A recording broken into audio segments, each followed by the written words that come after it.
இன்னொரு தலைவனின் பண்பு சொல்லட்டுமா?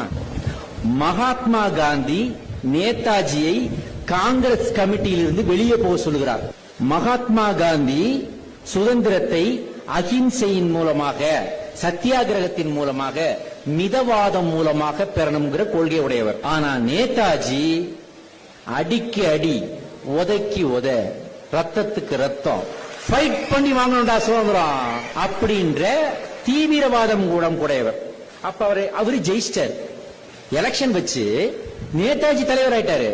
ஆனா மகாத்மா காந்தி கூப்பிட்டு, உன் ரூட்ல போனா இந்தியா ரத்த கலரி ஆயிடும், பதவியை ராஜினாமா பண்ணிட்டு வெளியே போயிடுங்கிறாரு. யார? நேதாஜி. அவ்வளவு கோபமும் ரௌத்ர குணமும் ஃபைட்டிங் நேச்சருடைய நேதாஜி. அதுதான் தலைவனின் பண்பு. தன்னுடைய சொந்த உணர்ச்சியை அவர் காட்டல. அவர் என்ன பண்ணாரு? சைலண்டா அதுல இருந்து விலகி ஆல் இந்தியா ஃபார்வர்ட் பிளாக் என்ற அமைப்பை ஆரம்பிக்கிறார். அதன் பிறகு ஜப்பானுக்கு போய் இந்தியன் நேஷனல் ஆர்மி INA என்ற அமைப்பை ஆரம்பிக்கிறார்.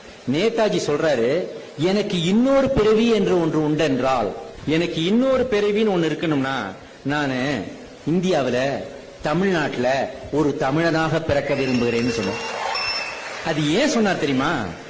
அவர் INA ஆரம்பித்து அந்த INA படைக்கு ஆள் திரட்டிய போது, எது பிரிட்டிஷ் நம்மள ஆண்டுகிட்டு இருக்க, அவன்கிட்ட துப்பாக்கி இருக்கு, குண்டு இருக்குது, அவன்கிட்ட விமானங்கள் இருக்குது, அவனை எதுக்கிறதுக்கு இந்தியாவுக்குள்ளே படை திரட்டுகிறார் நேதாஜி.